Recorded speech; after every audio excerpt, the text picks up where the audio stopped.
안녕하세요. 원일이 TV 시작합니다. 오늘은 김병민과 함께하는 라이브 방송, 김병민 교수와 함께하는 라이브 생방송 원일이 TV 시작하겠습니다. 어서 오십시오. 네, 안녕하세요. 반갑습니다. 안녕하세요. 예, 반갑습니다. 예. 영광입니다. 원일이 TV의 첫 번째 라이브 방송이라고 들었습니다. 맞습니까? 나와주셔서 고맙습니다. 예, 고맙습니다. 고맙습니다. 예, 저 라이브 방송답게 벌써부터 이렇게 막 댓글들이 막 들어오기 시작하는데 채팅창에 보니까 어서 오세요 다둥이 아빠라 그래서 야 우리 김병민 교수 다둥이 아빠구나. 모르셨죠? 네. 애가 셋입니다. 그래서 그래서 오늘 원일이 의원님 별로 좋아하지 않을 것 같아요. 왜요? 아빠 왜 늦게 들어오냐면 여기 가서 라이브 하고 있다고. 네, 예. 네. 라이브 방송을 하는 덕분에 김병민 교수가 다둥이 아빠라는 걸 알게 됐습니다. 자, 오늘 저 김병민 교수와 함께 여러분들에게 이게 궁금해하는 점 이런 얘기 한번 이렇게 편하게 한번 얘기를 좀 해보시자고요. 네. 좋습니다. 시작하기 전에 미래통합당 비대위원 되셨대? 네, 어저께 발표가 됐는데요. 사실 이번 주 초반에 좀 얘기를 듣고 그래도 최종 발표 나기 전까지는 먼저 공개가 되면 이렇게 짠하는 그 느낌이 없지 않습니까? 어제 오후에 발표가 됐고요. 지금 저희 미래통합당이 지난 4.15 총선을 겪으면서 참담한 패배를 겪었고 이 패배 이후에 사실 굉장히 자괴감에 좀 빠져 지냈습니다. 당뿐 아니라 우리 당을 지지해 주셨던 많은 당원분들 혹은 지지자분들도 이렇게까지 참담하게 무너질 수 있는가. 이게 총선으로 끝나는 게 아니라 자칫 2년 뒤에 있는 대선에서 희망도 없고 대선 바로 지나고 나면 지방선거까지 이어지는데 여기에 대해서 뭔가 확실한 변화를 가져올 수 있는 기회가 필요하다고 생각되는 열망들이 모여서 김종인 비대위가 탄생됐다 생각하고요. 네. 저도 이번 주 초에 연락을 받았습니다. 정말 같이 손잡고 제대로 한번 변화의 모든 헌신임을 기울여보자라고 하는 메시지 저도 의기투합을 같이 했다는 말씀 드리면서 뭐 여러 가지 의견들은 다 다양하고 다를 거라 생각합니다. 하지만 분명한 건 나라가 건강하게 진보와 보수가 서로가 건전한 경쟁을 통해서 이 국가의 발전을 이끌어야 되는데 한쪽이 너무 무너진 상태 속에서 저희가 건강하게 다시 일어날 수 있는 힘을 좀 갖기 위한 노력을 하니까 여러모로 부족하더라도 많이 성원해 주시고 응원해 주시기를 부탁드립니다. TV가 추구하는 것이 정치에 있어서의 힘의 균형이에요. 맞습니다. 여야 어느 한쪽을 지지한다, 뭐 비판한다가 아니라 힘의 균형이 이루어져야 정치가 발전을 하고 국가가 제대로 된 방향으로 간다는 거죠. 한쪽으로 치우치면 안 된다는 점. 그래서 그런 점에 있어서는 보수 재건을 위한 비대위원 선정 차마 축하한다 소리를 못 하겠어요. 왜냐하면 고생길이 너무 훤하니까. 그죠? 그리고 보통 비대위 하면 한시적인 상황이었기 때문에 내년 4월까지? 2달에서 석 달 정도였지만 이제 내년 4월까지입니다. 그렇죠. 근데 가만 생각해 보니까 아직 5월달이어서 내년 4월까지면 근 1년 가까운 시간에 비대위를 한다는 거거든요. 여기에 이제 주어진 엄청나게 무거운 많은 숙제들이 있고 과거에는 비대위가 많은 구상을 해요. 이렇게 구상을 쫙 만들어서 우리의 구상은 이겁니다 하고 차기 지도부에게 넘깁니다. 그리고 차기 지도부가 보통은 좋은 거네 하고 안 하고 넘어갔던 전례들이 많은데 이제는 아주 빠르게 구상을 만들고 그 구상을 실제 실행하고 집행해서 평가까지 받아야 됩니다. 그러면서 보수가 다시 한번 국민들에게 희망을 줄 수 있는 그 하나의 건강한 축을 다시 한번 세워야 되기 때문에 해야 할 일들이 많고 몸이 부서져도 열심히 해서 정말 많은 분들이 바라는 그런 새로운 미래를 그려나가겠습니다. 보수 재건이 목표죠? 보수 재건이라고도 얘기를 합니다만 그러니까 비대위라는 것은 보수 재건을 위해서 야당이 틀을 잡기 위해서 비대위가 만들어지면 보수 재건의 틀을 만든다 이렇게 좀 돼 있는데 맞습니다. 뭐 혁신을 한다 뭐를 어떻게 하겠다 이거는 이제 뭐 정치적인 수사인 거고 제가 이렇게 보니까 김종인 비대위 출범했잖아요. 뭐 전국위원회, 전국상임위원회 해서 그 다 바꿨죠. 잘 됐죠. 조용히 넘어갔죠. 아주 생각보다 너무 조용히 넘어갔습니다. 제가 지난번에 있었던 전국위원회도 참석을 했는데 지난번 한참 말이 많았을 때 전국위원회에서는 뭐 조경태 의원을 비롯해서 이렇게 좀 반대되는 의견을 많이 피력을 하셨어요. 근데 이번 전국위원회도 마찬가지고 전국위원회 전에 선거에서 낙선한 원외위원장들 중심으로 김종인 위원장의 특강이 있었는데 분명하게 확실한 변화를 예고했거든요. 정말 놀랄 만큼의 변화를 가져갈 거다라고 얘기했음에도 불구하고 많은 분들이 이렇게 변하지 않으면 우리가 살 수가 없다라고 하는 그 공통분모에 다 동의를 맞아요. 하고 예. 공감했다 생각합니다. 파괴적 혁신 보수라고 얘기를 하더라고요. 네. 파괴적 보수를 혁신하겠다. 어떻게 하겠다는 건지는 이제 추상적이긴 한데 네. 제가 보니까 제가 눈에 탁 띄었던 거는 김종인 비대위원장 시작하자마자 그냥 앞에 앉았던 오세훈 전 의원부터 한 대 탁 치고 시작을 하시던데.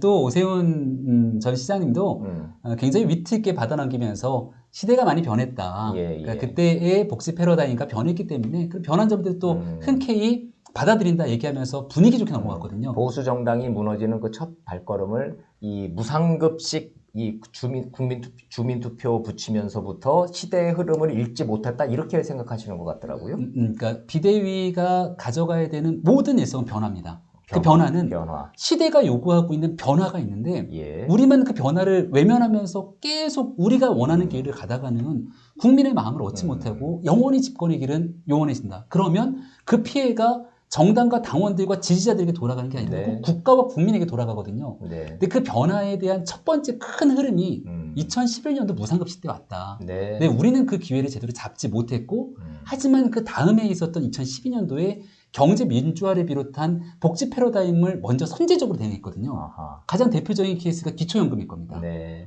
근데 이런 부분들에서 이 변화의 거대한 흐름들을 읽으면서 국민 앞에 먼저 다가서는 정당이 예. 늘 바깥에 있는 그리고 이 정치를 바라보는 국민들 입장에서는 한껏 호응해 주거든요. 네. 근데 우리가 2017년도 이후로 꽤 오랜 기간 동안 이런 변화의 흐름들이 있었는데 우리는 그 기회들을 제대로 잡지 못했던 것 같습니다.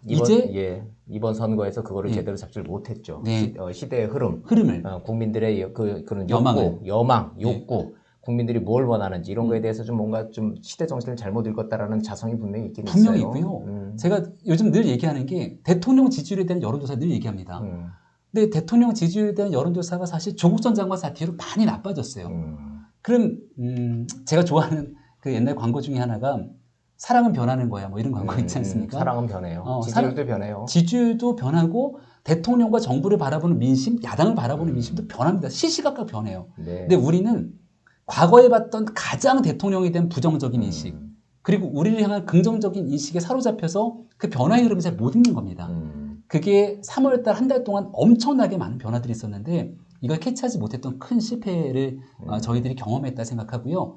이제 내후년 3월달 대한민국의 모든 권력 지형을 바꾸는 대통령 선거가 있는데 네. 이게 저에게 주어진 마지막 기회라고 생각합니다. 네. 그래서 그 무서운 민심의 변화에 부응하고 이제는 지지층보다는 오직 국민, 네. 오직 국가를 생각하면서 그 변화에 한 걸음 다가서겠다라고 하는 일성 말씀드립니다. 네, 우리 이제 김병민 비대위원 얘기를 들어보니까 뭔가 이제 열의가 막 그냥 막 넘쳐 흐르네. 예. 네네. 저 얘기를 좀 읽어주세요. 네. 비주얼이 좋으시다.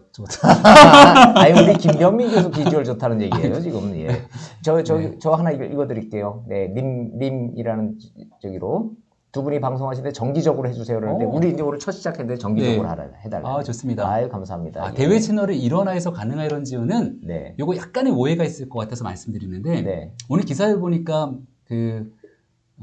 지도부의 그 모두 발언 같은 경우에서 좀 여러 중구난방으로 나오는 봉숭아학당은 지향하겠다라고 하는 기사가 나왔더라고요. 맞아요. 근데 그 얘기는 우리가 이제 과거에 있는 진보 보수 할 거 없이 최고위원회나 이런 지도부 회의할 때 너도 나도 나와서 한마디 하다 보니까 집중이 안 되고 막 엉뚱한 얘기들 하면서 배가 산으로 가잖아요. 네. 그런 걸 지향하겠다는 거지 개별 사람들 지도부의 일원들이 나가서 이야기하는 부분들의 언론을 맡겠다는 얘기가 절대 아닙니다. 그래서 그런 지금 뜻이군요. 말씀하시는 우리 구독자 여러분들의 수준이 얼마나 높으신 날카로운지 네.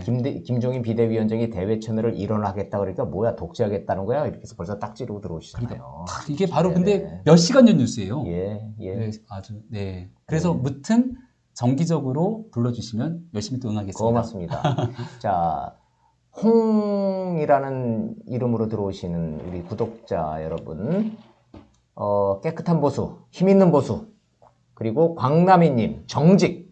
이제 이런 키워드들이 이제 나오고 있어요. 네. 깨끗, 힘, 응원, 정직 이렇게 나오는데 정직 얘기가 나왔으니까 오늘 우리가 원래 하려고 했었던 얘기 정직이 무엇인지 정의가 무엇인지에 대한 얘기를 가지고 우리 사회가 지금 시끄러운데 우리 저 윤미향 당선자 이제 며칠 있으면 이제 국회의원 되는 분이 아니고 네. 민주당의 윤미향 당선자 이제 끌고 가겠다는 뉴스는 많이 보셨을 테니까 윤미향 당선자 사태의 전말과 이거 어떻게 갈지에 대해서 한번 좀 우리가 얘기를 좀 한번 해보자고요. 할 얘기가 굉장히 많을 것 같습니다. 네. 먼저 그 사퇴 얘기가 나왔다가 들어갔다가 끌고 네. 가겠다는 얘기인지 뭐 저 이해찬 대표 얘기를 들어보면은 뭐 굴복하지 말라 이러는 거 보면 사퇴 안 하겠다는 얘기인가요? 적어도 현재 상황에서는 사퇴할 의사가 없다라고 저는 분명히 보입니다. 지금 어디 있어요? 근데 윤미향 당선자? 제가 얼마 전에 민주당 국회의원 한 분을 만나서 윤미향 당선인 얘기하니까 되게 어려워하더라고요. 그러면서 나도 한 번도 못 봤어. 그러더라고요. 한 번도 못 봤다. 그동안 뭐 당선인 모임부터 여러 가지 모임이 있었을 건데 연차나 있었고 뭐가 당선자 모임이 있었잖아요. 있었고 예. 한 번도 못 봤어 이렇게 얘기하더라고요. 아마 그냥 못 본 게 아니라 한 번도 못 봤대. 어디에 있는지 알고 있는 사람도 저는 있을 거라 생각합니다. 또 그래요? 누군가와는 의견을 교환하고 있지 않을까라고도 생각합니다. 왜냐하면 정당이라면 그리고 대한민국 300석 의석 중에 177석을 가지고 있는 거대 여당이라면 네. 본인 당에 소속돼 있는 국회의원 때문에 나라가 이렇게 떠들썩한데 그 의원이 어디서 무엇을 하고 어떤 방식으로 관리하게 될지를 이렇게 정리하지 않는다는 건 저는 있을 수 없는 일이라고 보거든요. 네. 그 양재동에서 열렸던 그 의원 당선자 모임에서 예. 보면은 유일하게 빠진 분이 윤미향 당선자 네. 빠졌어요. 그 자리에서 이해찬 대표가 굴복하지 마라 신상 털기에 네. 이런 말씀을 하셨고 본인이 뭐 하고 있는지 오늘 서른 최고위원이 얘기를 하기는 했어요. 네. 어딘지는 얘기를 안 했지만 뭐 하고 있냐라는 질문에 대해서 본인의 계좌를 직접 검토 중일 것이다 이렇게 얘기 좀 하고 있어요. 그 얘기는 검찰 수사 대비한다 그런 뜻인가요? 가장 뼈아픈 게 본인의 계좌 4개 우리가 아는 언론을 통해서 A 계좌, B 계좌, C 계좌, D 계좌에서 4개는 공개가 됐어요. 예, 어떤 본인이 공개했으니까. 어떤 네. 계좌에는 뭐가 들어갔고 하는 내용들이 있는데 사실은 시민단체를 운영하면서 이 단체가 이제 막 만들어집니다. 그랬는데 갑자기 우리가 활동하고 있는 목적 속에서 할머님이 돌아가시면 굉장히 급하게 뭔가를 해야 되니까 단체 명의로 계좌 개설이 잘 안 될 수도 있거든요. 그럴 때는 개인 명의를 가지고 급하게 뭔가를 할 수도 있겠다는 생각이 들어요. 그러니까 하지만 개인 계좌를 연 것 자체가 불법은 아니란 말씀이시네요.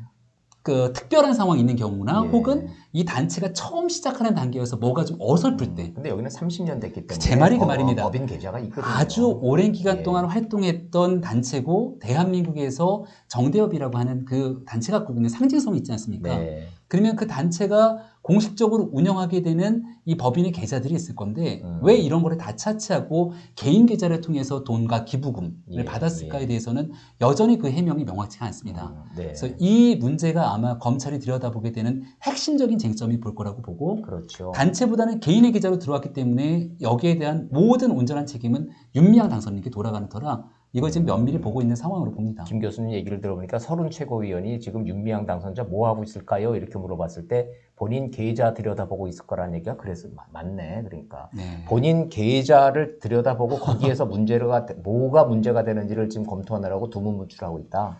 그러니까 그 얘기인즉슨 결국 법적 문제를 장기간 끌어갈 수밖에 없다 판단할 거라고 저는 보는데요. 네.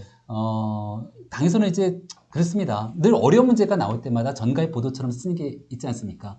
뭐예요? 법적 판결이 끝까지 날 때까지 차분하게 지켜보시죠. 저는 굉장히 비겁한 변명이라고 생각을 합니다.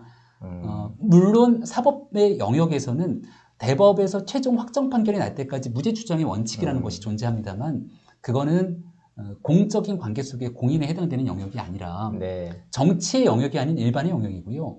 정치는 도덕의 영역과 이 정의의 관점에서 바라봤을 때 정치적인 책임이라는 게 반드시 따르고 존재합니다. 네, 네.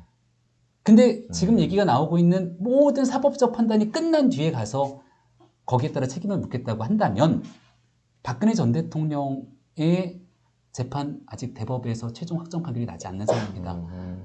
그러니까 이런 방식으로 이야기를 끌어당겨서 논의를 진행하게 되면 그동안 야당이 때 해왔던 무수히 많은 얘기들과 여당이 되고 나서 우리 편을 방어할 때 얘기에 논리적 일관성들이 없는 겁니다. 김병민 교수가 지금 핵심적인 얘기를 좀 하신 것 같아요. 우리가 지금 얘기를 하고 있는 게 이제 두 가지 측면이 좀 있는 건데 국회의원 이제 며칠 있으면 되니까 국회의원 윤미향이 가지고 있는 책임의 부분하고 네. 시민운동 활동을 해왔던 운동가로서의 윤미향의 책임의 부분이 있는데 네. 여기에서 의혹이 막 나온 거 이거 무슨 검찰에서 봐야 되고 법적으로 뭐가 문제가 되는지 따져보는 거는 법적 기준인 거야 말 그대로 그죠? 맞습니다. 네. 법이 되는지 안 되는지는 뭐 검찰이 기소를 해보고 판사가 판단해보는 법적 기준이 있는 거고 지금 우리가 얘기하고 있는 거는 민주당 국회의원이 된 국회의원 당선자로서의 윤미향의 책임. 네. 이거는 도덕, 정의, 정무, 네. 정치 이 책임이 있는 건데 이 부분에 하고 이게 막 섞어버리니까. 섞어버리면은 앞으로 대한민국 정치인들은 최종 대법 판결 날 때까지 정치적 책임을 하는 이유가 없습니다. 그렇죠. 청와대에 있다가 갑자기 정무수석 그만두고 왜 그럽니까? 최종적으로 법적 판결 다 끝날 때까지 지켜보면 되지. 그렇죠. 그러니까 이런 부분이고요. 아주 지금 가장 가까운 예를 들어서 양정숙 당선인과 윤미향 당선인 둘만 놓고 비교를 하더라도 같은 민주당인데 같은 민주당 내에서 그럼 양정숙 당선인도 똑같은 방식으로 이렇게 나오고 있는 의혹만으로 여기 굴복하면 안 된다. 최종 법적 판결이 끝날 때까지 지켜봐야 된다라고 같은 잣대를 들이대야 우리가 바라봤을 때 아, 이 얘기와 이 얘기가 결이 같구나 이렇게 보지 않겠습니까? 예. 근데 지금 현재 이 두 당선인의 문제에 대해서 다르게 접근하는 것에 대한 여러 정치적 해석들이 많이 나오고 있는 상황인데요. 그러면 제가 얘기 나온 김에 그 양정숙 당선자는 부동산 투기 의혹 때문에 제명당했잖아요. 네. 제명을 한 거죠, 민주당이. 민주당이 이른바 제명했고. 정치적 책임을 물어서 정무적 판단으로 당에서 제명을 하는 결단을 내린 거죠. 본인은 아니라고 그랬어요. 본인은 나는 유법을 저지른 사실이 없다 했죠. 예. 반대로 윤미향 당선자는 언론에서 지금 들끓고 있어서 이런 부정하는 의혹이 있다, 뭐가 있다 이렇게 딱 나왔는데 법적으로 어떻게 됐는지 확인된 바가 없으니까 우리는 정부적 판단을 못 하겠다는 거죠. 네. 그리고 그러면 이게 기준이 뭐예요? 양정숙 당선인이 심지어 가서 소명도 했어요. 소명하고 나는 아니라고 하고 실명제법 위반한 게 아니다. 네, 아니다. 소명을 했다고 이제 보도가 되지 않습니까? 윤미향 당선인이 소명을 했나요?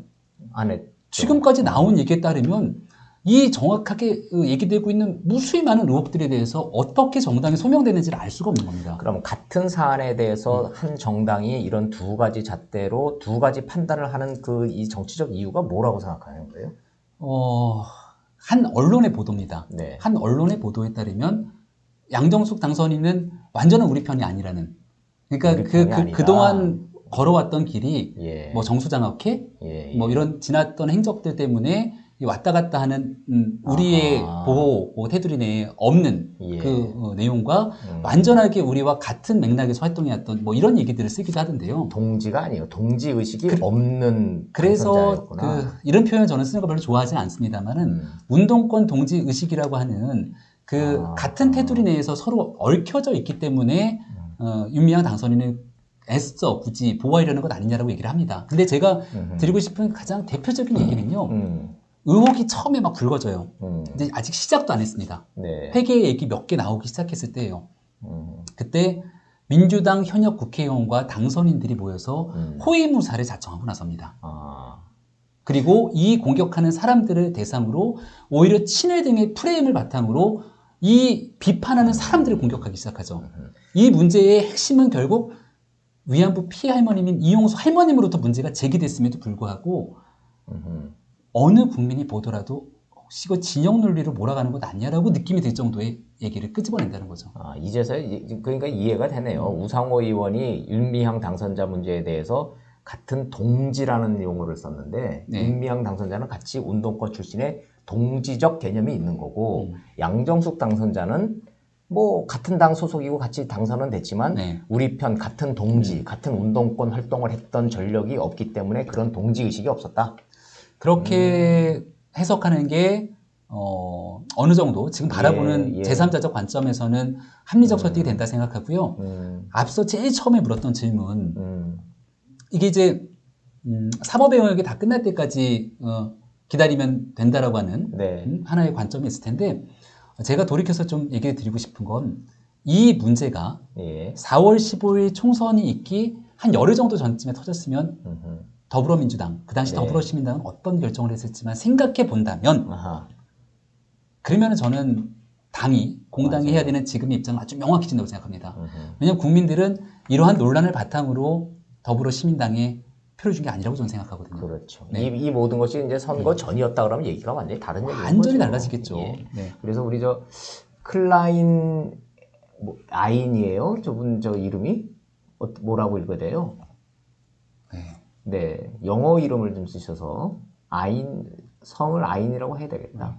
정치인은 잣대가 두 개예요. 그걸 비난하는 게 아니에요. 그래도 범죄는 범죄라고 해야죠. 예, 원래 그러니까 이게 국민 입장에서 봤을 때도 정치인이 잣대가 두 개인 것까지는 이해를 하시겠다는 거예요. 그런데 아무리 그래도 범죄는 범죄라고 해야죠. 이렇게 되는데. 내로남불도 정도껏 해라 뭐 이런 얘기인 그렇죠. 것 같습니다. 뭐, 예, 핑계를 대도 정도껏 해야 되고, 뭐, 내로남불도 웬만큼 해라. 이제 그런 뜻인 것 같고.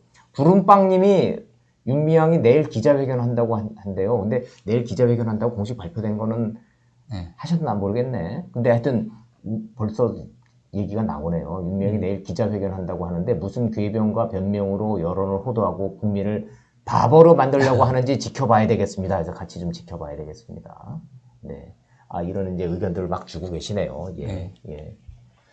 성골, 진골, 육두품 뭐 이런 말씀도 하는데요. 네, 네. 그러니까 우리 편 안에서 지켜야 될 사람 중에서 핵심 인허 안에 들어와 있는 사람과 그 바깥에 있는 사람에 대한 얘기를 하는 게 아닌가 싶어요. 네, 우리 쭉 이거 댓글 올라오는 것도 모든 게 공통적인 게 우리 편에 들이대는 잣대하고 상대편에 들이대는 잣대가 다르다는 거에 대해서들 다들 분노하고 계시네요. 네, 정확합니다. 예, 예. 제가 정확하게 보고 우리 계시네요. 존님 얼마 전에 제가 내 사람이 먼저다라고 하는 그러네. 예, 그거를 한번 유튜브에 올린 적이 있는데 또 비슷한 의견을 저게 김병민 교수가 했던 얘기를 그대로 올려주신 거구나. 사람이 먼저다라고 그러는 건데 여기서 사람은 내 사람이 먼저다.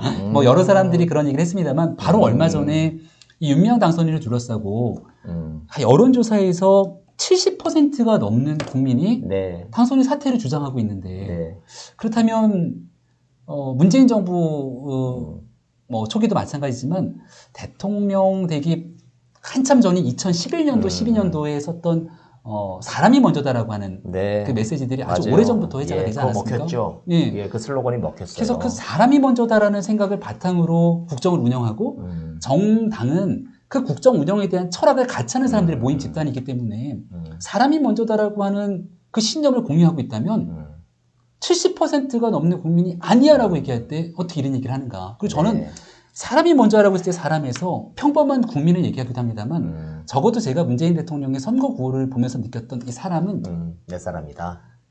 그 선거 당시에서의 구호는 조금은 사회적인 약자, 우리가 더 챙겨야 되는 어려운 사람들, 맞아요. 그런 사람에 대한 배려를 먼저 한다라고 하는 감정적인 메시지를 저는 느꼈습니다. 우리는 다 그렇게 이해를 했죠.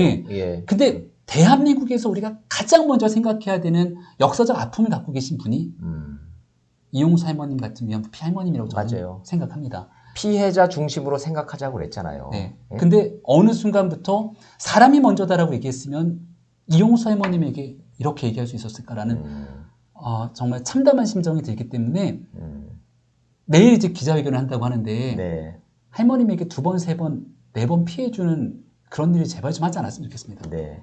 림 킹스필드 분 5만의 극치라고 규정을 좀 해주셨고요.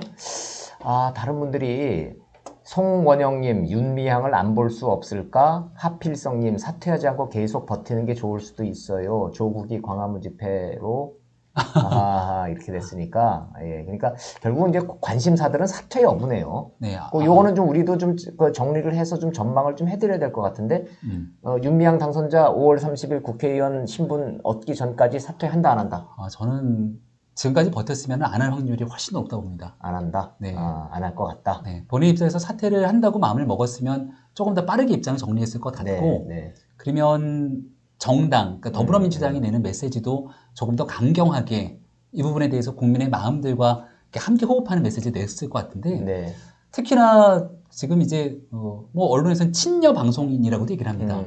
그러니까 조국 사태가 터졌을 때도 제일 먼저 앞장서서 대언론의 활동에 나섰던 두 분이 결국은 유시민 노무현 재단 이사장 그리고 TBS 라디오를 진행하는 김어준 씨 두 분 아니겠습니까? 지금이야 뭐 유시민 이사장이 이제는 정치 평론가 영역에서 떠나겠다고 빠져 있어서 유시민 이사장은 안 보이는데 이 김어준 씨가 연일 내세우고 있는 이런 활동들을 보면 보다 강경하게 장기전의 태세에 돌입했다라는 생각이 들고요. 이게 이제 길게 갈 거라고 보고 이 실드를 치고 한다 그렇게. 그러면서 조국 전 장관 사태 때도 자연스럽게 이게 위법이니 아니니 얘기했던 내용들이 진실이니 아니니 아주 작은 부분들을 가지고 다투기 시작합니다. 그럼 주장했던 많은 큰 아주 중요한 맥락들이 있는데 여기에 벗어나서 작은 내용들에 대한 사건의 진위를 다루기 시작하면 여기에 대한 팩트에서는 다소 어긋나는 일들은 늘 발생할 수 있어요. 네. 우리끼리 얘기하면서도 지금 얘기하는 순간 100% 모든 것들이 똑같은 워딩으로 얘기할 수는 없는 것 아닙니까? 그렇죠. 거기에는 아주 작은 실수들도 존재할 수 있고 그럼요. 예. 따지고 들어가면 너 아까 얘기했던 게 아가 아니고 어지라고 얘기할 수 있는 겁니다. 근데 그런 측면에서 나타난 작은 실수들을 가지고 아 이거 봐봐 라고 얘기를 하는 순간 사건의 본질을 흐트러뜨리는 아주 기본적인 오류를 범한다라고 생각을 하는데 이게 이제 처음 이 장면을 본 게 아니라 벌써 몇 번 누적돼서 보니까 맞아요. 한때 진보 진영에서 몸담고 활동했던 참여연대 김경률 회계사가 오죽하면 그런 표현까지 써가면서 이렇게 작심 비판하겠습니까? 예, 경실련도 오늘 좀 그런 그 논평을 내놨고, 그래서 이게 여론 얘기가 나오면 국민들의 여론을 이렇게 쭉 끌고 가는 게 뭐 좌시민 우어준이라며요. 누가 그러시더라고요. 그거 뭐 맞는 것 같아요. 좌시민 우어준이 쫙 몰고 가면은 민주당 의원들이 쭉 가서 거기서 실세들이 가서 한 마디씩 보태는 건데 이해찬 민주당 대표 얘기가 핵심이 두 가지잖아요. 신상 털기에 굴복하지 마라. 그건 버티라는 얘기일 거고. 그런데 리얼미터 같은 진보 성향의 여론조사 기관이고 오마이뉴스가 여론조사를 했는데 7대2로 나왔잖아요. 네, 사퇴해야 된다. 그럼 그 여론조사는 뭐냐 그랬더니 여론이 호도되고 있다. 자, 그럼 보세요. 자, 굴복하지 말아라. 당사자한테는 굴복하지 말라 그러고 여론조사는 뭡니까? 그러면 여론이 호도되고 있다는 얘기는 아 이건 사퇴시킬 생각이 없다라고 정리를 해야 되겠죠. 저는 그걸 그런 움직임을 근거로 해서 종합적으로 판단을 해보니까 5월 30일 21대 국회 개원할 때까지 윤미향 당선자를 사퇴시킬 생각이 최소한 민주당 지도부는 없구나. 저는 그걸 근거로 해서 이렇게 딱 전망을 하는 거예요. 굉장히 안 좋은 시간으로 줬습니다. 이유가 뭐냐면 조국 전 장관 사태 때가 계속 이제 오버랩돼서 생각이 나는데요. 똑같잖아요. 그때도 그랬잖아요. 아직 법적으로 확인된 게 아무것도 없으니까. 근데 여론이 안 좋아져요. 엄청 안 좋아집니다. 근데 안 좋은 상태에서 어떻게든 버티면서 조국 전 장관에 대해서 대통령은 마음에 빚이 있다는 표현까지 썼거든요. 그런데 이 모든 일들이 시간이 지나면 이 또한 지나가리라라고 하는 잘못된 신호를 가졌다라고 저는 보는 게요. 그렇게 여론이 들끓고 안 좋았는데 선거에 다가와서 분위기 막 반전하고 전환하면서 표를 받았거든. 짠하고 딱 하니까 버티면 되는구나. 버티면 된다. 버티고 시간이 좀 지나면 이 또한 잊혀지고 또 다른 이슈로 어물쩍 넘어가는 과정들을 거치게 되면 여기서 오히려 우리 사람들이 제대로 지켜내지 못하면 안 된다라고 하는 잘못된 신호를 준 게 아닌가라는 생각을 지울 수가 없습니다. 그래서 그럼 예를 들자면 뭐 이런 건가요? 뭐 꼭 그랬다는 게 아니고 윤미향 당선자야. 그러면 이제 밤에 전화를 이제 딱 핸드폰으로 딱 해가지고 야, 이 또한 지나가는 거야.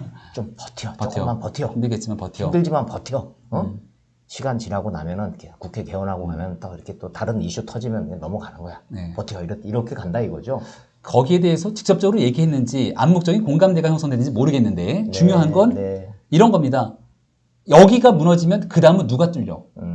그러니까 예를 들어 조국 전 장관 사태 때가 이 뚝이 무너지면 안 된다. 민정수석이 무너지면 그 다음은 여기야. 맞아요. 라고 하는 위기감들의 하나의 좀 공감대가 형성되어 있는 게 아닌가 싶은데요. 그건 이해가 되네. 왜냐하면 조국 장관 때 분명히 그런 게 있었거든요. 분명히 있었잖아요. 민정이 뚫리면 그게 청와대로 바로 간다. 백원우 비서관을 비롯해서 쭉쭉쭉 연결되어 있는 과정에 이게 어디까지 갈지 모른다. 털고 갈래도 털고 가는 타이밍을 놓치는 거예요. 그래서 그리고 사실 집권 3년 차가 넘어가면 우리가 이 5년 단임제 대통령이 가지고 있는 권력이 너무 큽니다. 그래서 측근 비리가 됐던 주변인의 비리가 됐던 부정 문제들이 늘 터져나오는 게 지난 대한민국 이 정치 권력의 역사였거든요. 근데 아직까지 문재인 정부에서의 그런 문제점들이 이 본물 터지듯이 터지지는 아직 않고 있어요. 맞아요. 그러니까 의혹들은 제기가 됐지만 저희보다 더 정확하게 알고 계세요. 우리 정정두리님. 윤미향 내일 기자회견 사퇴는 없다 구호 달고 나온답니다. 뭔가 들으신 것 같아요.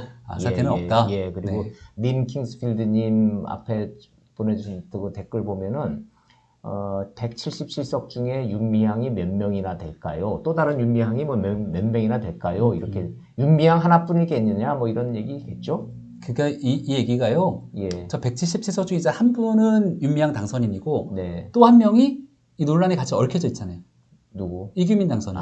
이규민 당선자. 이규민 당선인이 맞아요. 좋든 싫든 안성쉼터 매각의 중개 역할을 했다라고 나오고 있고 그거 매매 성사시키고 난 다음에 베트남 같이 가셨대. 베트남 같이 갔다. 근데 과연 이제 그런 그 비용에 대한 부분들 뿐만 아니라 아주 오랜 관계 속에서 또 이규민 당선인이 활동했을 때 왜 윤미향 당선인이 계좌를 바탕으로 홍보를 했는지 등에 대한 얘기가 계속 나오지 않습니까? 맞아요. 예. 그리고 더 나가서 이 시민단체에 관련된 의혹들이 일파만파 커지기 시작한다면 얼마 전에 조선일보에서 보도해서 왜 안성쉼터에 탈북 여종업원들을 왜 거기에 데려갔느냐 맞아요. 라는 얘기까지 나오지 않았습니까? 예. 근데 아직 그 이후에 후속되는 내용들이 그렇게 많이는 나오지 않았어요. 맞아요.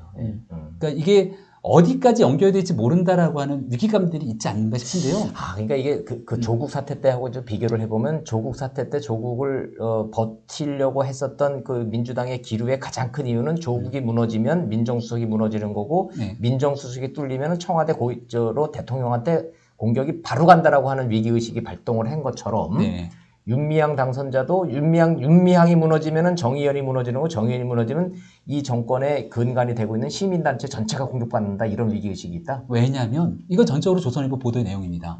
조선일보 보도의 내용에 탈북 여종업원 그 당시 매니저에게 정대협이 후원을 했죠. 후원을 했다고 돈을 줬다고 하지 않았습니까? 거기까지는 뭐 할 수 있는 활동이에요. 그러니까 정대협이 그들에게 후원을 했다고 하는데 지금까지 회계 부정에 관한 의혹들이 일파만파 커지고 이게 만약에 팩트고 진실이라면 그 많이 모금했던 할머님들을 위해서 모금했던 돈들이 어디론가 샜다는 것 아닙니까? 근데 어디론가 샌 것이 누군가가 개인이 착복할 수도 있는 건데 혹시 그 착복이 아니라 고구마 줄기 엮듯이 얽혀져 있다면 이거는 또 얘기가 좀 많이 달라질 수 있겠죠. 조선일보를 비롯한 일부 보수 언론들이 이제 그런 의혹을 제기하고 있는 건데, 그건 이제 검찰에서 이제 해봐야 되겠죠. 그런 거는 수사를 통해서 분명하게 밝혀지게 될 건데, 그래서 이제 자꾸 시민단체 등에 대한 여러 가지 그런 것들이 아니면 왜 이렇게까지 나서서 국민의 여론이 70%가 돌아 있는데 이거를 그렇게까지 물줄기를 거꾸로 돌리려고 하는 것인가를 우리는 합리와 이성의 영역에서 좀 판단하기 어렵다는 거죠. 누가 이제 조금 전에 쓰셨던데 원일이 TV는 반드시 합리와 이성의 영역에서 세상 돌아가는 여러 얘기를 해줬으면 좋겠다는 얘기죠. 아니 저희는 원일이 TV의 기본 전제가 뭐냐 하면은 국민의 51%는 합리적 사고와 이성을 가지고 있는 집단 지성이다 이거예요. 정치가 됐든 뭐가 됐든 합리와 이성을 바탕으로 한 집단 지성을 우리는 믿고 가야 된다는 거예요.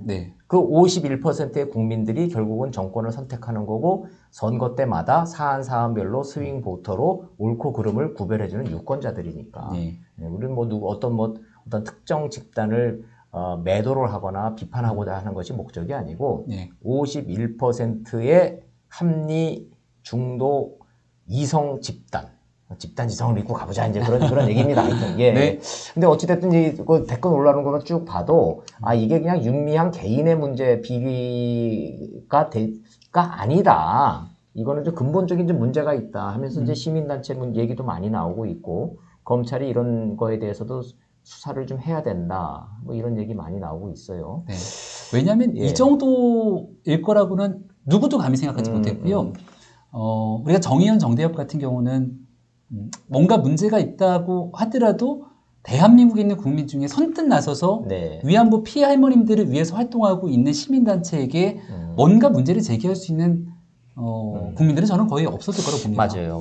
근데 할머님 때문에 드러났던 사실을 바탕으로 하나 둘씩 사건을 열어보니까 제가 알고 있는 일련의 정말 건강하게 활동하고 있는 시민단체의 모습과는 달라도 너무 다른 이 모습 때문에 더더군다나 색안경을 끼고 더 궁금해지는 거죠. 수백, 수천 곳의 시민단체들이 순환을 겪고 있어요. 기부 문화도 지금 굉장히 저조해지고 기부금 쫙쫙쫙 빠지고 있다는 거 아니에요? 저희가 아이가 많아서 어느 날 아내가 이렇게 눈물을 흘리면서 여보 우리 여기는 좀 기부하자. 그러면서 왔던 게 초록우산 어린이재단이에요. 거기 보면은 정말 어린 아이들 보면 눈물이 막 다 나거든요. 그렇게 우리가 기부를 하면 그 기부하고 나서 이 단체가 어떻게 활동하고 하는지에 대해서 아주 건강하게 잘 정리해갖고서는 후원한 사람들한테 이야기도 하고 해주거든요.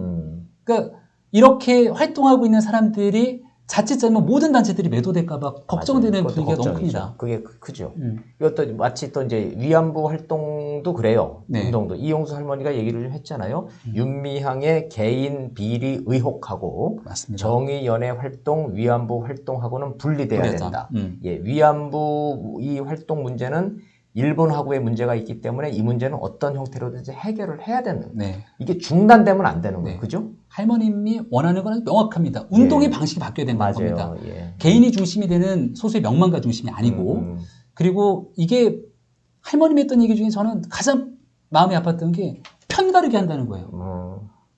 여기에 있는 사람들만을 대상으로 활동한다는 거죠.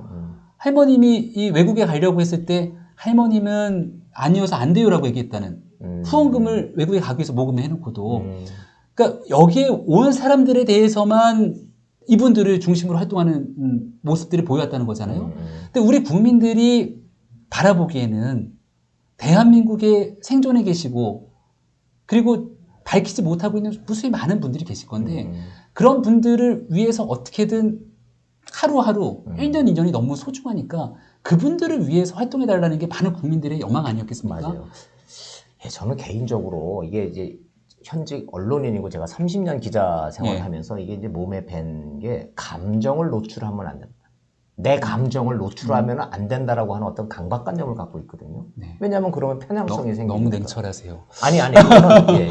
네, 그런 직업병이 생겨요. 정말로 감정을 노출하지 않으시니까. 예, 감정을 노출하면 순간 내 편향성이 내 맞습니다. 스스로 이제 빨려 들어가니까 그걸 안 하려고 노력하는 게 이제 몸에 밴 건데 요 대목은 내가 정말로 화가 난다라는 표현 말고는 특별히 생각나는 게 이용수 할머니에 대한 공격이 있잖아요. 아, 이거는 예, 지금 여기 댓글도 보면은 그 구름빵님이 또 그 얘기 좀 해주셨네. 이용수 할머니에 대한 공격, 여기에 대한 이 쇼. 이거에 대해서 왜 아무도 얘기를 안 하고 있냐라고 말씀을 해주셨는데 국민이 분노하고 있는 상황에 대해서는 어떻게 한마디 말이 없네요. 청와대에서. 네. 그러니까 이용수 할머니를 친일파로 몰고 갔죠. 심지어는 네. 가짜 위안부 행사했다라는 거 공격하는 거 기자회견을 하는데 배후에 누가 있다라고 누가 뭐 또 그랬다며요. 그거 보면서 나는 이게 감정을 노출하면 안 되는 언론인인데 그걸 보면서 야 이거 정말 할머니한테는 참 몹쓸 짓들을 하고 있구나. 가장 어렵고 힘드신 분 찾아가서 눈물을 흘려주는 그런 대통령의 모습 우리가 많이 봤던 것 아닙니까? 난 문재인 대통령도 그거 하나는 좀 건의를 좀 드리고 싶어요. 문재인 대통령이 입버릇처럼 하셨던 말씀이 사람이 중심이다라는 얘기도 하셨지만 모든 사건이 터지면은 피해자 중심으로 생각하자 그랬거든요. 세월호가 딱 그랬잖아요. 네. 정부의 입장 생각하지 말고 피해자 중심으로 생각하라 그랬거든. 근데 여기서 피해자는 이용수 할머니 아닌가?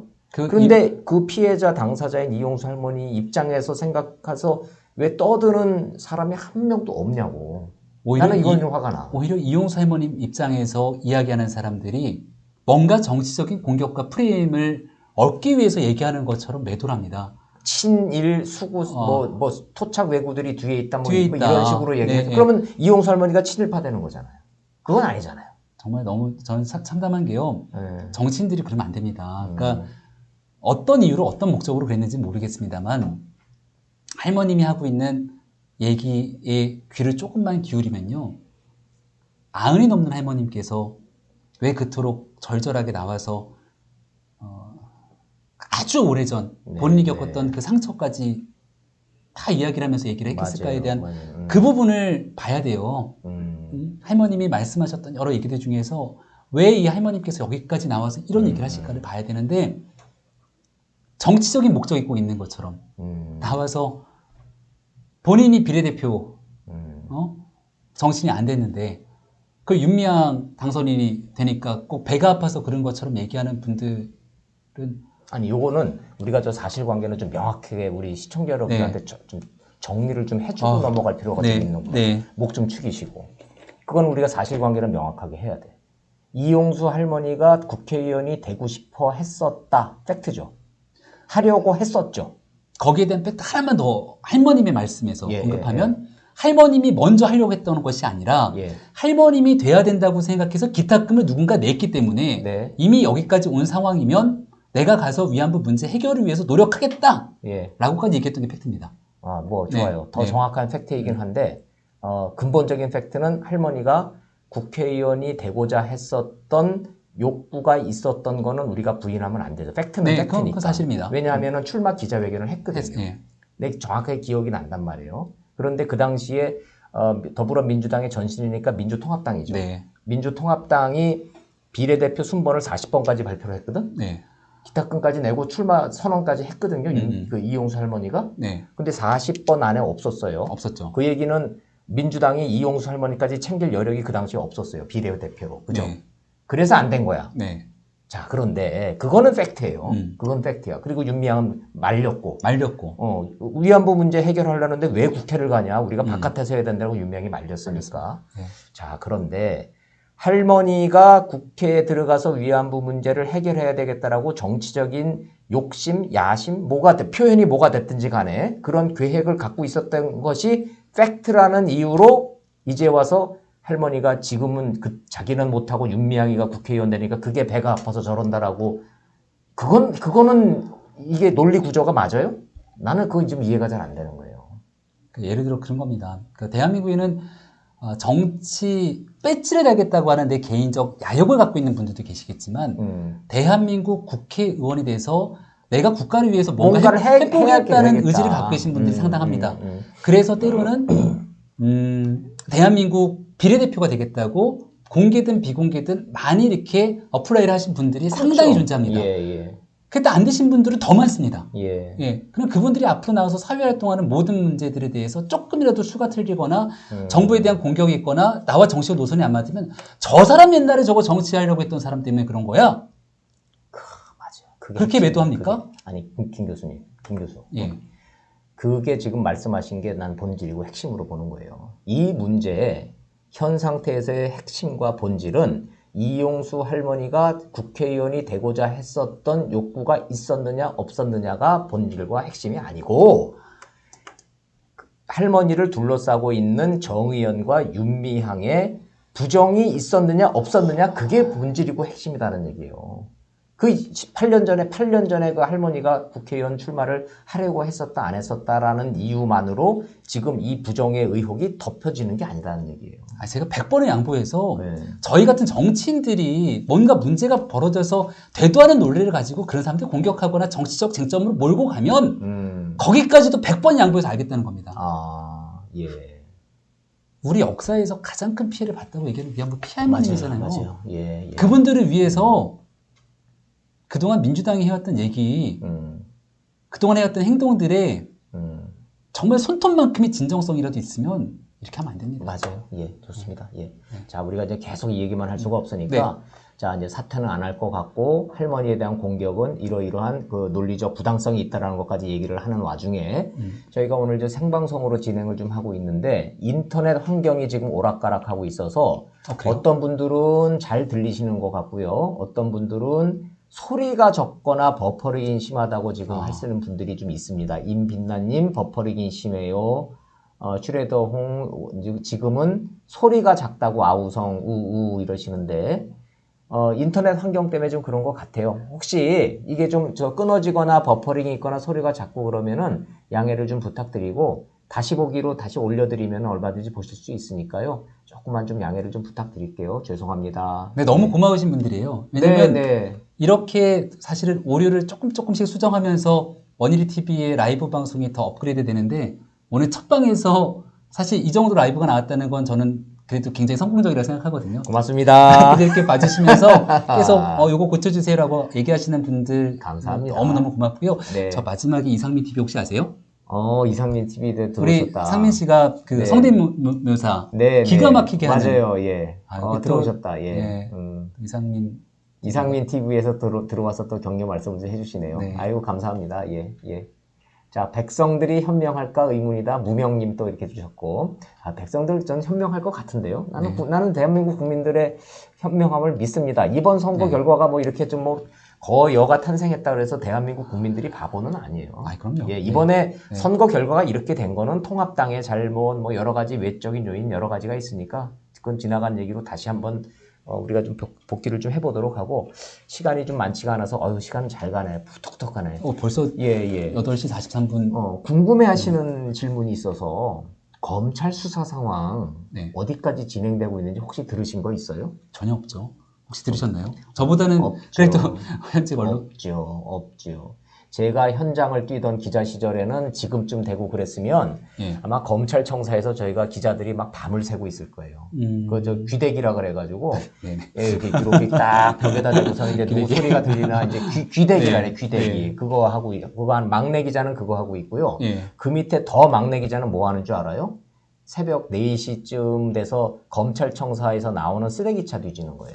뭐라도 있나 이제 보려고. 아니, 그건 취재 기본이었어요. 기본. 서류 찢어서 버리는 쓰레기통 뒤져가지고 그거 맞춰가지고 쫙 놓고서는 여기다 이제 쓰레기 갖다가 이제 이 아줌마한테 잘 보여가지고 검찰청에서 나오는 쓰레기 봉지를 하나 딱 챙겨갖고 나오는 기자는 그건 대박 나는 기자인 거예요. 그러면 딱 갖고 온 회사에다가 쫙 뿌려가지고 그걸 여러 명 기자들 해가지고 쫙 맞추는 거야. 이거 찢은 거를. 그래서 나온 특종이 옛날에는 꽤 많았는데 지금은 일치 없어. 왜 그런지 알아요?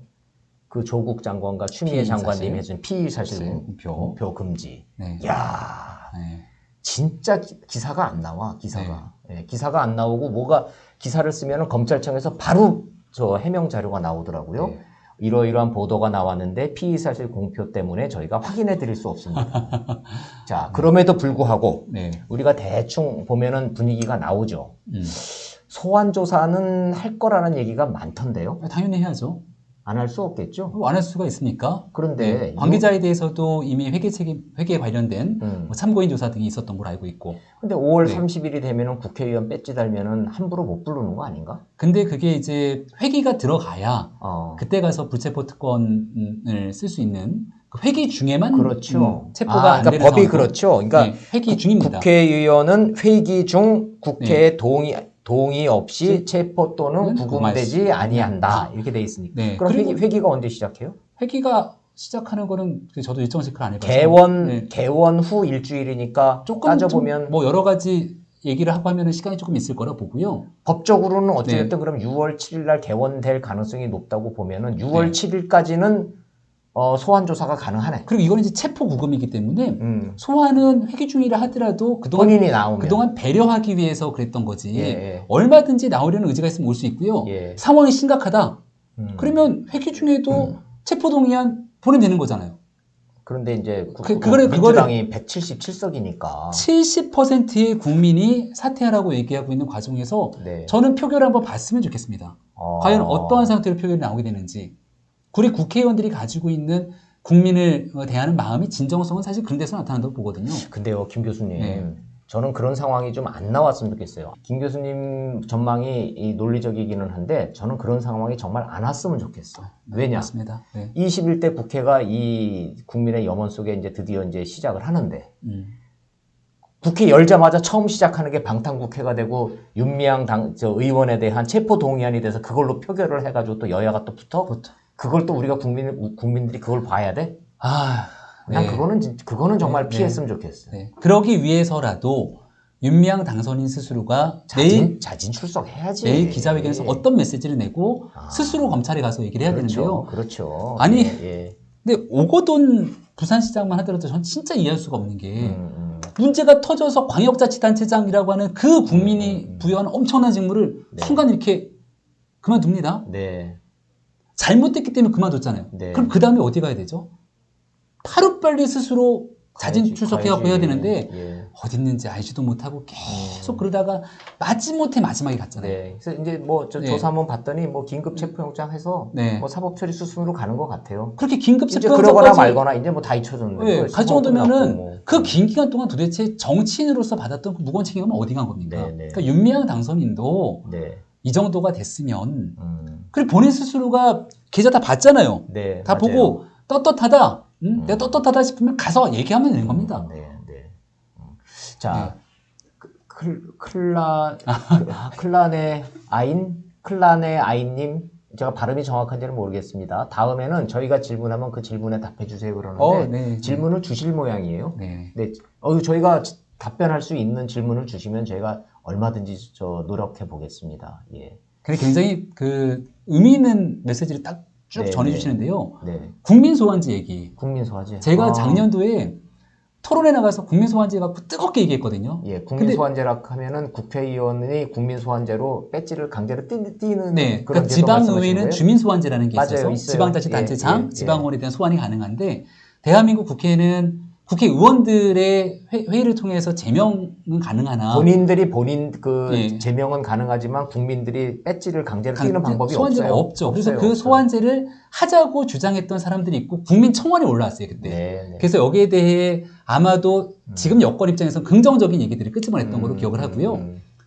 근데 저희가 이제 그 당시에 국민소환제가 만약에 진행되면 사람들이 막 정치적인 메시지로 모여들어서 열심히 일하는 국회의원들을 회방 나가고서는 소환제로 막 끌어내릴 수 있잖아요. 그래서 그거는 합리적인 방법이 아니다라고 저는 토론했던 기억이 나는데 근데 그렇게 얘기했던 분들 다 어디 갔냐는 얘기 지금 하고 있는 거예요. 원래가요. 예. 원래가 국회의원들 불체포 특권하고 면책 특권 주잖아요. 네. 그게 군사 독재 시절에 네. 박정희, 전두환 이 이제 군사 독재 시절에 야당 국회의원 탄압할까봐 맞아요. 야당 의원들이 국민을 위해서 바른 소리 하는 거를 보장해주기 위해서 만든 조항이 면책 특권하고 불체포 특권이잖아요. 근데 이제 이게 세월이 흐르면서 이제는 그게 이제 변질된 거예요. 기득권을 가진 사람. 기득권이 돼버렸는데 그 보호해야 될 의원들이 이제는 기득권이 됐기 때문에 이제 드디어 국민 소환제 해야 된다까지 나오는 건데 이건 좀 우리가 좀 한번 생각해볼 문제기는 해요. 그죠? 네. 예. 자, 좋습니다. 그러면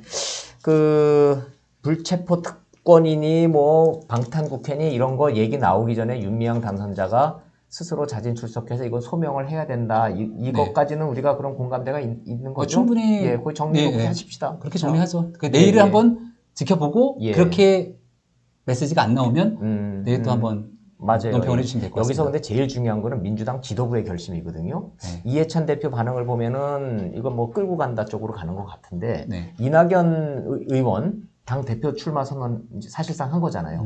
그럼 이제 일곱 달짜리라도 당 대표를 하시겠다는 건데 이낙연 그 의원은 확실하게 오늘 얘기를 하대요. 네. 윤미향이 소명하라고. 왜냐하면 그럼 이해찬 대표하고 완전 결이 달라요. 결이 너무나 다르죠. 그리고 이낙연 당선인이죠, 아직까지는. 예. 이낙연 당선인은 우리가 흔히 알고 있는 이 민주당 내부의 이 주류 세력과는 또 정치적인 맥락이 조금 다르죠. 비주류예요. 네. 뭐 그냥 쉽게 얘기해서 비주류야, 비주류. 그러니까 지켜야 될 동지 의식이라고 본인 스스로는 안 느낄 거라고 생각합니다. 예. 근데 이제 이낙연 당선자도 이제는 대권 꿈이 이제 생겼을 거 아니에요. 그러면 70% 국민 여론을 봤으면 네. 이 국민 여론을 바탕으로 본인이 지금 이해찬 대표처럼 얘기했다가는 지지율이 아마 그 다음 주 되면 어떻게 나타날지 모를걸요? 모험 거는 것 같아.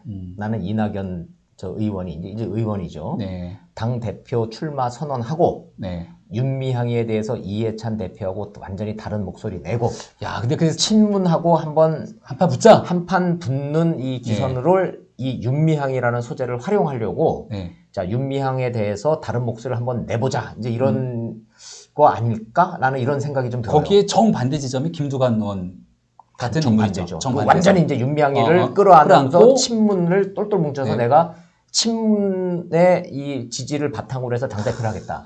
근데 이제 그러면 이쯤 되면 딱 떠오르는 인물이 한 분 있죠. 누구예요? 금태섭 의원. 아, 금태섭. 네. 결국은 친문한테 쓴소리 한번 했다가 결국 국회의원도 못 되고. 제가 봤을 때는 여론의 지지를 바탕으로 봤을 때 지난 조국 전 장관 청문회도 마찬가지고 금태섭 의원의 활동에 대해서 정치적 색채 다 빼고 괜찮네 생각하는 분들 참 많았을 거라고 보는데요. 그 괜찮네 발언하셨던 분과 그 당시 조국 전 장관에 대해서 국민들이 봤을 때 아니 어떻게 저런 얘기를 하지?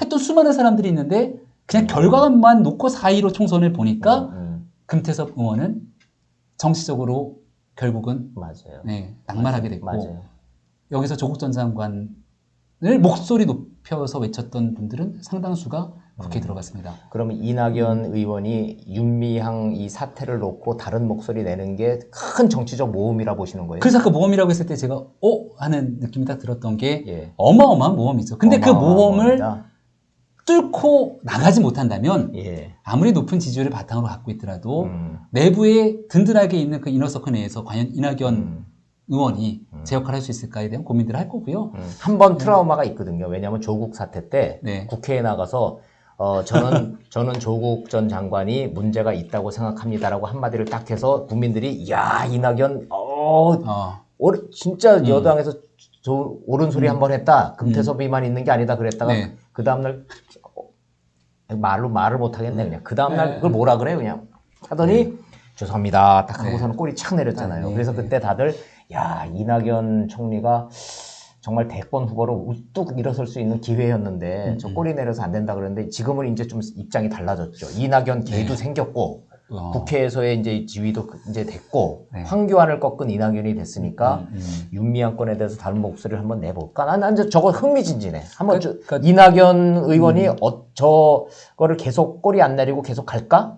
내볼까도 맞는 말씀이고요. 예. 근데 생각보다 시간이 얼마 안 남았어요. 그렇죠. 전당대회도 마찬가지지만 대통령 선거가 멀리 남았다고 생각하는 분들이 계실 텐데요. 1년 조금 남았어요. 내후년 3월입니다, 선거가. 2년도 안 남았어요. 그러면 3월 달이 선거니까 공식 선거운동 들어가는 건 초겠죠? 그렇죠. 그러면 후보자 선출이 갖고서는 후보로 확정되는 건 내년의 일이에요.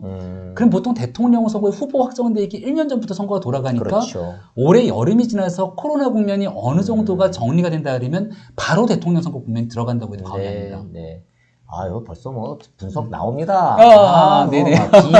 비노 그러면 이제 이재명 지사와 이낙연 의원에게 분산 투자하겠네요. 대선 기대됩니다. 이렇게 했고요. 임빛나님, 이건 내가 아무리 좀 낯뜨거워도 좀 읽어드려야 되겠다. 네네. 저는 원일이 TV 정말 잘 됐으면 하는 간절함에 남편에게 구독하라고 권유함. 아이고 감사합니다. 고맙습니다. 구독, 좋아요. 네. 네. 논리전기가 저는 읽어봐 주세요. 부부의 세계보다 재밌대요. 이걸 야, 아유, 고맙습니다. 예, 응원의 뜻으로 고맙습니다. 받아들이겠습니다만은, 예, 부부의 세계보다 더 재밌다 그러니까 너무 감사합니다. 이름을 명확히 이제 확인해 주세요. 클라인의 아이네. 클라인의 아이네. 독일어입니다. 이제 알겠어요. 네. 예, 독일 이름이에요. 독일 이름. 네, 좋습니다. 감사합니다. 예. 김병민 교수님 대선 출마하시나요? 피선거권이 없습니다. 죄송합니다. 네. 나이가 40살부터 같고요. 맞아, 40살은 돼야 되는데 김병민 교수님이 비대위원 30대 청년 몫으로 미래통합당 비대위원 되셨어요. 그래서 청년 몫은 아니지만 아무튼 청년이 나이기 때문에 본의 아니게 나이가 공개가 돼버렸어요. 그래서 만 38입니다. 아이고 예, 좋은 나이입니다. 부럽습니다. 네. 자, 그래서 이제 시간이 이제 많이 흘렀기 때문에 이제 정리를 좀 해야 되는데 윤미향 사태의 본질에 대해서 우리 좀 시청자 여러분들하고 좀 차분하게 좀 한번 생각을 좀 해볼게요. 이 본질이 뭘까요? 할머님이 말씀하셨던 그 물음의 첫 번째로 돌아가는 다시 우리가 처음으로 돌아가는 거죠. 첫 페이지로. 네. 예. 할머님은 왜 이 얘기를 끄집어냈을까? 맞아. 이용수 할머니는 왜 이 폭로 기자회견을 시작하셨을까요? 5월 7일 처음에. 윤미향 당선인이 국회의원이 됐던 이유는 단 한 가지입니다. 뭡니까? 지난 기간 동안 활동했던 정대협과 정의연에 대한 활동, 그리고 위안부 피해 할머님들을 위해서 했던 활동과 이 문제에 대한 해결, 그 대표성입니다. 네. 그 대표성과 상징성을 가지고 국회의원이 된 거죠. 비례로 된 거예요. 된 거죠. 예. 할머님이 보기에는 그 대표성이 없다고 판단하신 겁니다. 아주 명확하지 않습니까? 예. 그러니까 이용수 할머니는 윤미향과 정의연 활동이 위안부 문제의 대표성이나 상징성이 아니고 이 본질은 윤미향의 사리사욕으로 지목을 하셨어요. 이용했다. 이용했다. 배신했다라고 하는 표현은 모 정치인들이 이렇게 얘기하고 있는 것처럼 내가 막 정치를 하고 싶은데 그게 아니라 당신에서 불편한 게 아니라 그동안 당신들이 했던 그 많은 활동들이 진정성 있게 활동했냐 확인해 보니까 아니잖아요. 드러난 지금까지 진실 위안부 쉼터 안성에 있는 거 하나만 보더라도 아니잖아요. 할머님이 없었잖아요. 맞아요. 거기에 진정성이 있습니까? 그 얘기를 하고 있는 겁니다.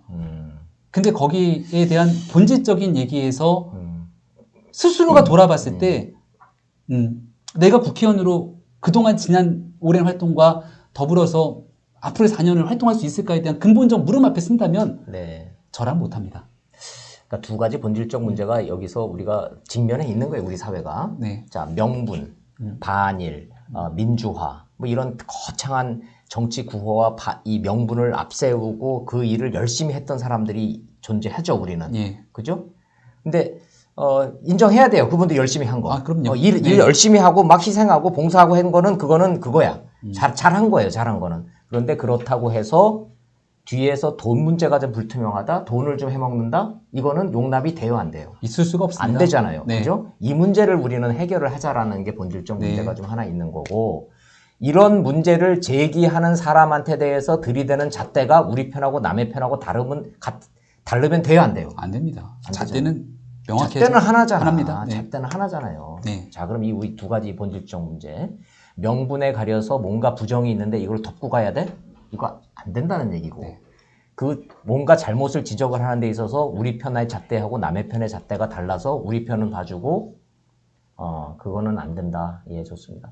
자, 그래서 우리 이제 라이브 방송을 맞춰야 될 시간이 좀 됐어요. 1시간이 되면은 네. 이 라이브 방송을 지금 보면 배터리가 반짝반짝 하니까 빨리 끝내라는 것 같은데요.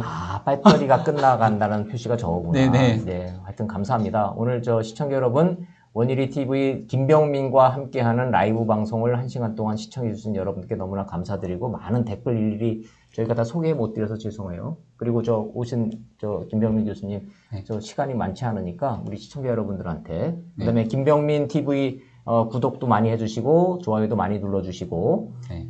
한번 마지막 오늘 원일이 TV 와서 너무 즐겁게 1시간 갔다는 생각이 들고요.